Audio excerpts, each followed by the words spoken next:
It's time once again for Dialogue Conspiracy with Mae Brussell. For the past 14 years, Mae has been researching and uncovering facts and evidence from between the lines of the news and placing them in a more thorough perspective of how conspiracy, political assassination, and abuses of power affect us all. Dialogue Conspiracy originates with KLRB-FM in Carmel, California. And now, Mae Brussell. Good evening. This is Mae Brussell. It's Dialogue Conspiracy number 304, and it's January the 15th, 1978. And on Dialogue Conspiracy this evening, I'm going to spend most of the program discussing the Power Control Group. I've spoke of different members of the Power Control Group on Dialogue Conspiracy through the years, but there's been an escalation of the power move, and I think that I should clearly define it and get it on tape and record for the people that subscribe to the tape so they can look back and forward to the moves that the persons make who are covering up the assassinations and the conspiracies. The name Power Control Group, PCG, was given by Richard E. Sprague, the researcher back east, who's done excellent work since 1970, started publishing in 1970 on the Kennedy assassination, and has done in-depth work into this group that do manipulate our lives through the use of political assassinations and their cover-up. I guess the best definition I could give of this Power Control Group, as I see it, or as I believe Richard Sprague sees it through his work, is that these people plan assassinations and they cover up assassinations, or they're part of the cover-up. There's certain people that I'm going to name in the Power Group that had absolutely nothing to do with the planning of the assassination of John Kennedy or Reverend Martin Luther King or Robert Kennedy or Malcolm X or the witnesses that come along, but they are very much a part of the cover-up, and they keep the news into little tight boxes so the average person cannot get information. If there's a lecture to be given, they get it. Usually if there's a talk show, they're on there. If there's a book to be published, they can get the book out. They are the front pieces or the show pieces for a large amount of work that's done by other researchers that simply can't get through because the information is screened by these particular people. I've referred on Dialogue Conspiracy to the Torbett document, and many people have bought this unpublished manuscript, and it is available, I think I mentioned last week, for $15. And the address is Box 1107, Aptos, California. And in that document about the cabal that killed John Kennedy and is responsible for other assassinations, they name specific lawyers that are part of the Power Control Group. There's men like F. Lee Bailey, Percy Foreman, Melvin Belli, Ramsey Clark, and those lawyers are, and Mr. Kunstler, those lawyers are allowed to handle these conspiracy cases. Nobody else gets to them. And when there is a major conspiracy, the evidence is concealed by their using very little of it for the defense of the witness or very little for the prosecution, the hard prosecution. Leon Jaworski comes from this Power Control Group. They have a group of lawyers that have been trained. There's newspaper people that are trained, and there are researchers that are trained, evidently, to suppress information. They're allowed to weave in and out of committees without giving information, have talks and lectures without giving too much information, and they can have regular conspiracy conferences, and you leave there without much new information, and you're diverted totally away from any of the new facts that are coming in. The Power Control Group has a big handle right now on Larry Flynt and his operation, and because it's so close to me with Paul Krasner that I want to go into it and talk to you about that. I also wanted to talk a little more about Ed Davis. We stopped last week on Dialogue Conspiracy, and I didn't complete some thoughts about the San Quentin shootout, and I hope to get back to that. But I do want to get into the Power Control Group as it's moving west and east and south, because it's a problem that we researchers are going to have to face. We've faced worse problems, or just as bad. As long as you're aware of what's happening, you can confront it easier. The first of the year in January, I was very excited just before Christmas, as I mentioned before, when Paul Krasner told me that he would become publisher of Hustler magazine. He told me to write 3 pages a month, not to write about Lee Harvey Oswald, I could write about David Berkowitz, the son of Sam, in the MK Ultra program. That was the first control. Don't write anything on the Kennedy assassination. That means that Paul Krasner, who had published his realist for many, many years, and then finally was broke. He ended up owing $25,000 to the printer, distributors, and everybody. He went broke because he refused to take ads in the realist. It could have gone very far and been a large magazine, but he wanted to be his own boss, and he held out for so long that he went broke. And when he went broke, and Larry Flynt dangled $90,000 a year plus expenses, Paul Krasner fell for the bait, and he became a victim of the control group where he was limiting what I could write about, whereas when Krasner got out the realist, and in our relationship of interviews or whatever, there never was a limit to what I could say or write. And if you've read my articles in the realist, you'll appreciate that fact. I was once asked why I gave my articles to the realist, because it did have a reputation for being very scatological and not too clean. And I felt that Paul had integrity because he would allow all kinds of viewpoints and opinions in there, and he was sole owner with no strings attached. And I gave him my first 3 articles I ever published because I knew he wouldn't change them around or cut things out. He did leave the footnotes off of the SLA story, and he changed the title of The American Assassins, but outside of that, nothing at all was changed.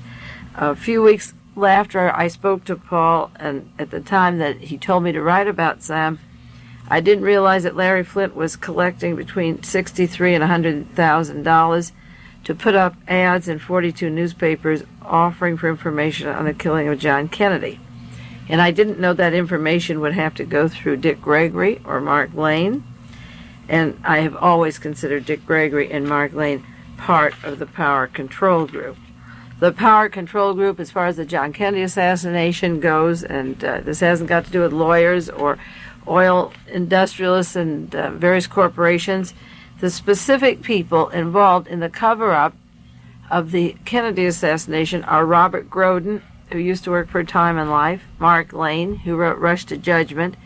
Mark came out from New York to Dallas when John Kennedy was killed and went to Marina Oswald, and she said, "Go away, I don't need you, my husband is guilty." He went to Marguerite Oswald, and she said, "My son was an agent," at which point Mark Lane took a powder and spent the next 13 years with Helen Markham on the grassy knoll, talking about the discrepancies in her testimony before the Warren Commission.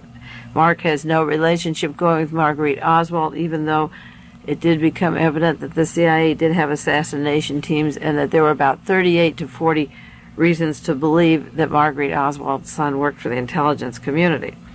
George O'Toole from the Central Intelligence Agency is working with Robert Groden and Mark Lane, and Paul Hawk lives in California. He's from the Defense Industry Lawrence Radiation Lab. He's a physicist from Berkeley. The Assassination Information Bureau, headed by Carl Oglesby, from Boston, with their offices in Washington. Dick Gregory, the comedian, are the major news media persons of the Power Control Group that consist of handling the evidence or getting the committees in Washington. Dick Gregory could go to the Rockefeller Committee. I couldn't. Mark Lane could screen out any telephone calls and messages I have to the House Select Committee, but he can get through, and Robert Groden can get through and get books published without even owning copies of the Warren Commission hearings or being able to identify maybe 500 of the 552 witnesses by name. He knows very little about the case, and of course this appointment of Reverend Abernathy and a woman, Mrs. Smith, on the committee to decide who will get a reward for solving the Kennedy case consists of the Power Control Group that's moved to Columbus, Ohio. Now, the cover-ups of the Kennedy assassinations went through several stages, and again, I say I want this very clearly so people can refer to this tape, and we won't have to go back over and over on various shows because you'll understand what I'm referring to. The first cover-up of the John Kennedy assassination came with the Warren Commission. John Connally was the governor of Texas, and they were supposed to have a citizens' inquiry there, but immediately people suspected a conspiracy, so President Johnson appointed Gerald Ford, with Leon Jaworski representing Texas on the Warren Commission. John J. McCloy, president of Chase Manhattan Bank, worked with the Rockefellers all of his life. Allen Dulles, lawyer for the Rockefellers, the Chase Manhattan Bank, who was head of the CIA until John Kennedy fired him. And there was Senator Cooper and Senator Russell, the watchdog for the CIA in Congress, and Hale Boggs from Louisiana.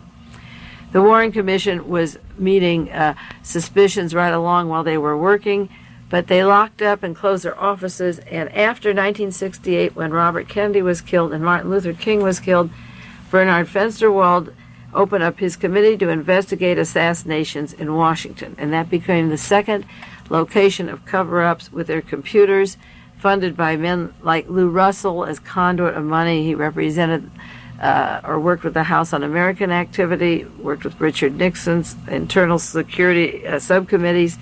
He went door to door, Bernard Fensterwald, with his committee to investigate assassinations. His cover was blown in 1972 when he was exposed as James McCord's lawyer. At that time, he was saying, James McCord was saying, if you press me too hard in this Watergate story, we'll burn every tree in the forest. That was a threat, and when they announced that Fensterwald was his attorney, everybody went lightly on James McCord and didn't dare touch what he would say in retaliation. The next layer of the cover-up of the Power Control Group, the third layer, was in 1975 when the Assassination Information Bureau appeared in Boston and had these lectures for 3 days on the assassination. And various researchers who were there were excluded. Sherman Skolnick and Penn Jones, and myself, and Robert Salant doing the Wallace case, Bob Cutler's story of Chappaquiddick. A lot of the researchers with hard evidence of conspiracy were put on the side. Ted Chirac with the movie The Second Gun and the Robert Kennedy assassination were totally pushed aside, and the attention was given to Mark Lane and Robert Groden. They're the only ones allowed at the press conference, and they made themselves noticeable as the researcher, and anybody else was an embarrassment.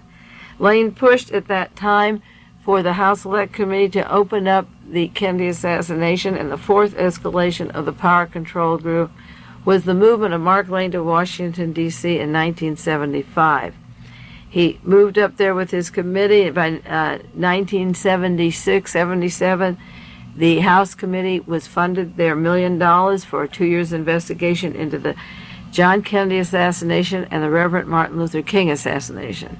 Mark Lane hasn't touched the Robert Kennedy assassination, even though he's very, very closely associated and stays with Don Freed in Los Angeles, who wrote a book on the Robert Kennedy assassination, who's making a movie on it.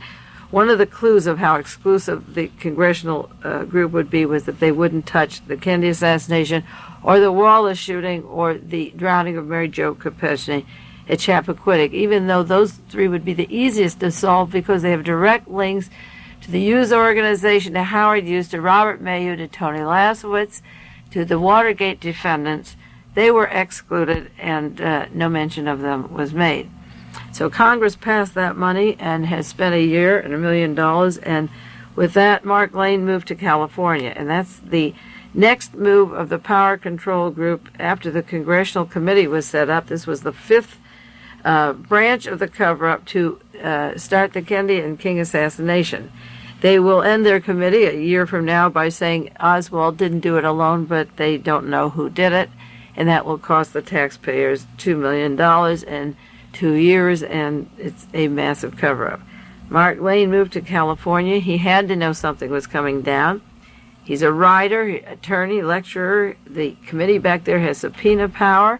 He moved there and bought a place to be there while they were working. He had no overt business in Los Angeles, and home base could be Los Angeles. And then out of nowhere, Larry Flynt bought the Los Angeles Free Press, which will now be a place for Mark Lane and Don Freed and Robert Groden and Dick Gregory and the Assassination Information Bureau to get out whatever they want to get out and suppress the rest. Ted Gandolfo called up the Free Press and offered them information and documents on the Kennedy assassination. They're coming out with an issue, and he was told that only Lane, Freed, Groden, Dick Gregory, and AIB could get articles into Flynt's magazine, the Los Angeles Free Press. Well, to understand Larry Flynt and Paul Krasner and where they're going and what's happening, I have to go into a sketch of this situation that was in the Washington Post and the San Francisco Chronicle today. It came out January the 15th. It says, Hustler Publisher's Conversion, Larry Flynt's Vision of Life. And they give a profile of a man who has flipped over, deeply religious, and it's impossible that he made this quick conversion in such a short time. It goes into his connections in Houston, Texas, Dallas, Texas, New Orleans, Colorado, and his magazine that he now owns in Los Angeles. And it's perfectly obvious now that the Larry Flynt operation is going to be cover up the seventh layer of the power control group, and it has political overtones that in the end will make Lane and Krasner and all of them look very silly, and right now he's using them as a front, and I think the Hustler magazine is something to be watched for its implications. There's certain things of this article I'm going to share with you if you, I was on the verge of puking when I read them, but I'm going to read them to you for a preview of Larry Flynt, who is turning his magazine over to Christ or God or whatever, and has asked Paul Krasner to be the publisher. In the meantime, the article begins by telling how the Lord talked to Larry Flynt, and the first thing he told Flynt, or Flynt realized that he had to give up his wife. Dick Gregory, who travels along with Flynt, had headlines in the Berkeley Barb in San Francisco a few weeks when I was up there. Dick Gregory gives up sex for the next 10 years. I don't know who cares or what is happening. I think the prevalence of this sexual opinion reminds me of the early Roman Church and the abstinence of the nuns and the priests.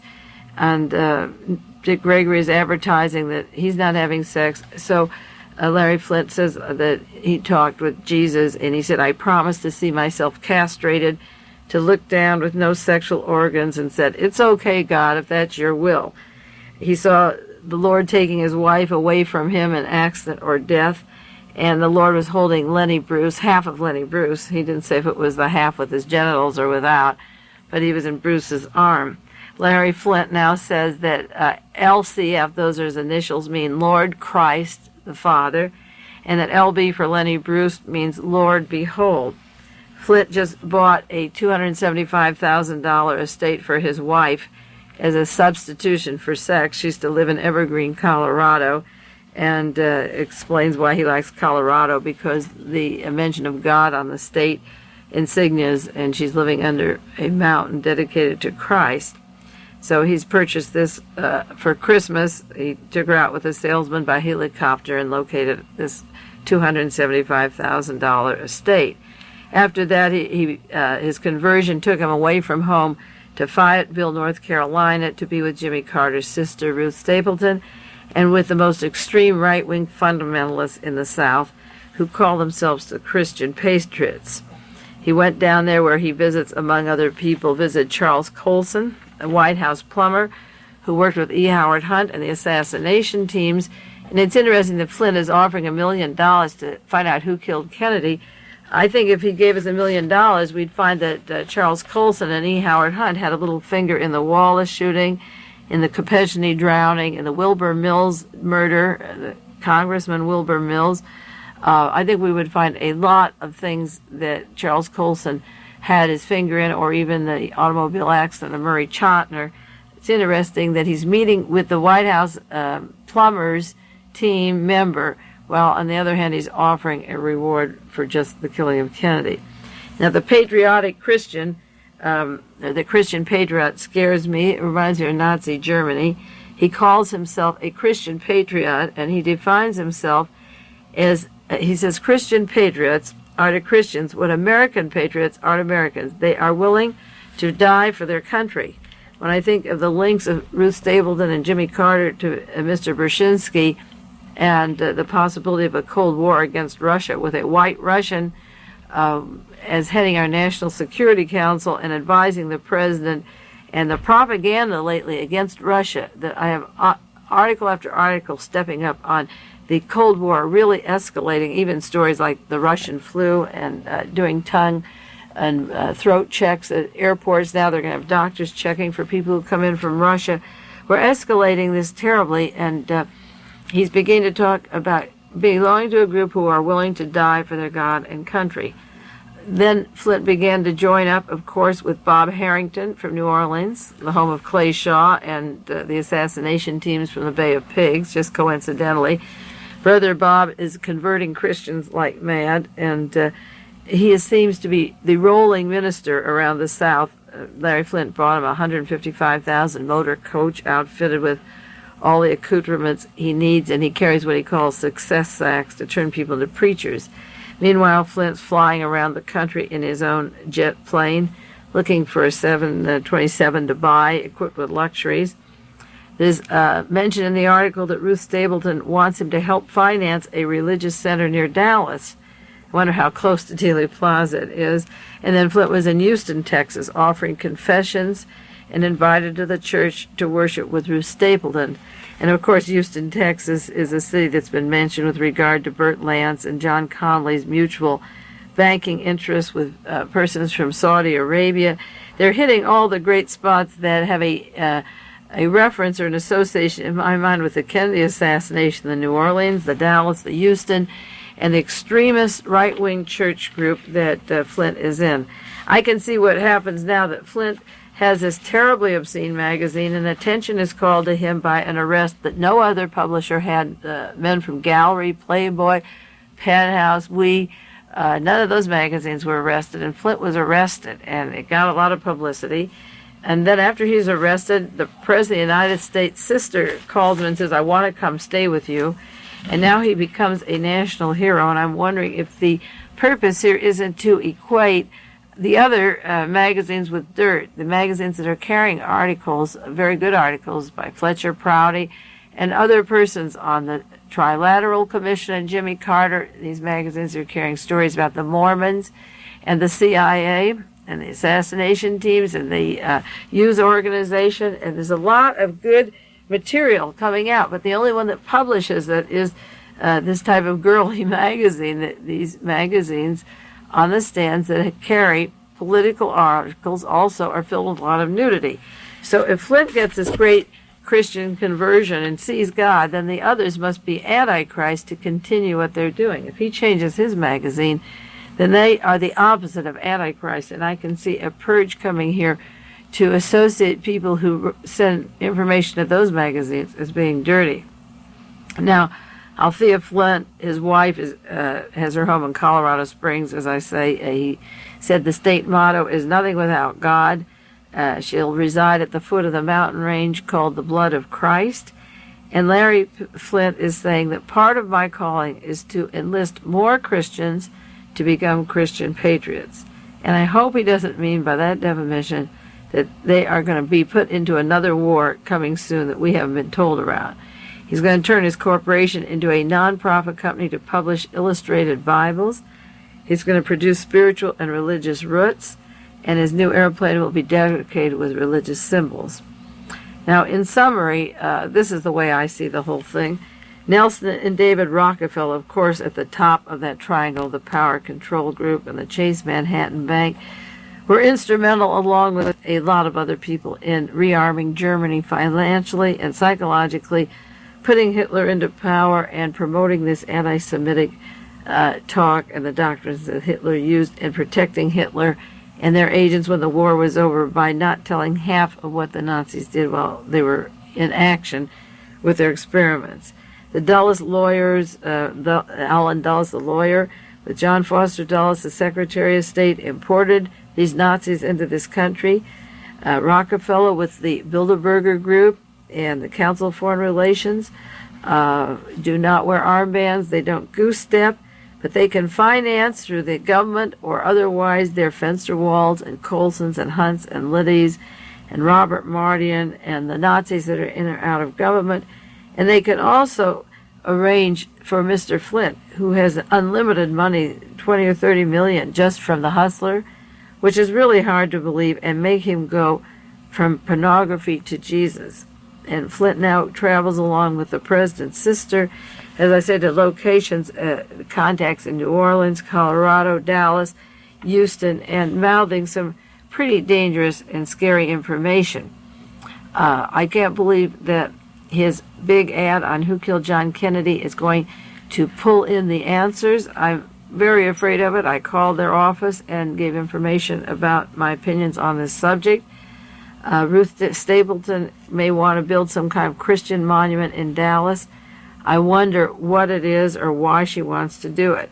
I wonder who selected the same people or three of the people that I saw at the Boston conference as part of the power control group to work for Larry Flint, namely Robert Groden, Dick Gregory, and Mark Lane.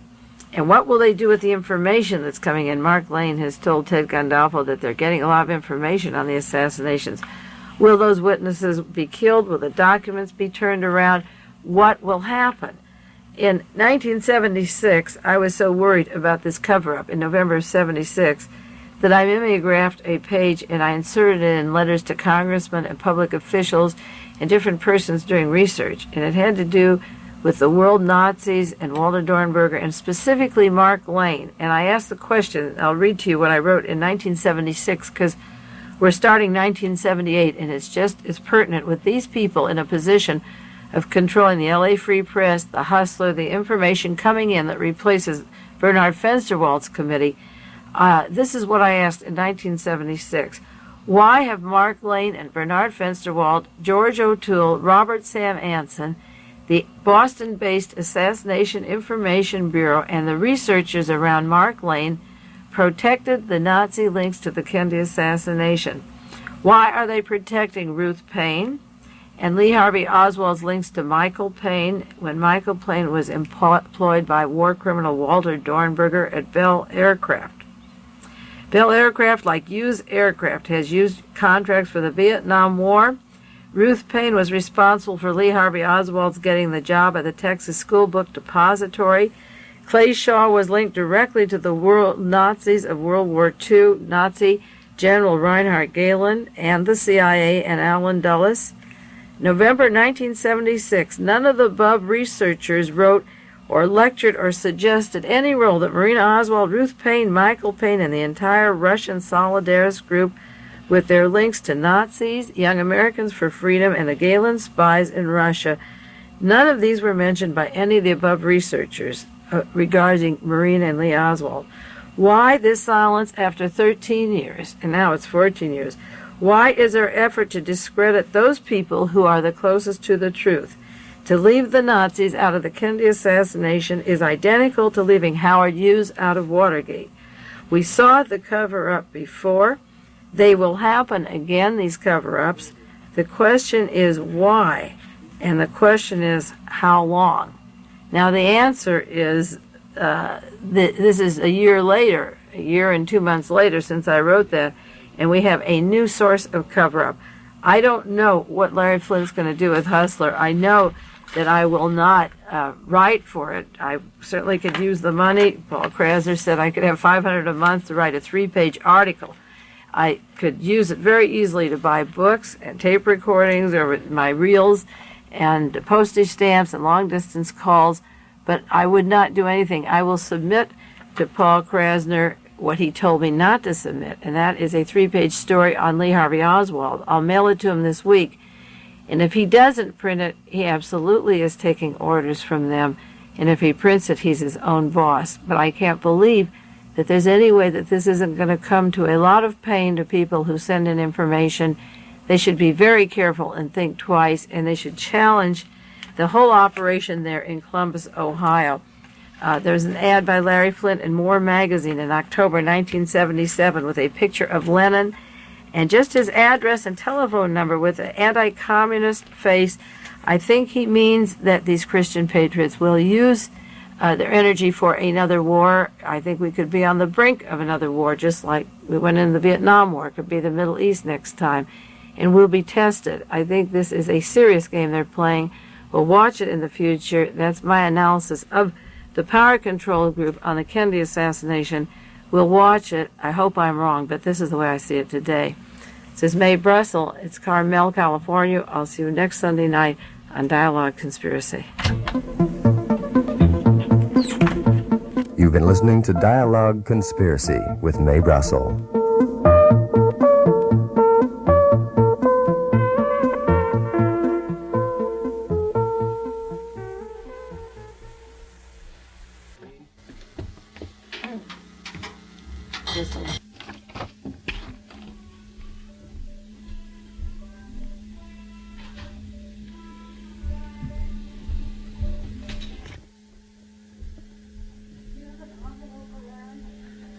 I can stitch that over the front. You just seal it and put it in the front. Okay. I didn't know if you wanted to do No, I want to that. use it straight on. It's really good.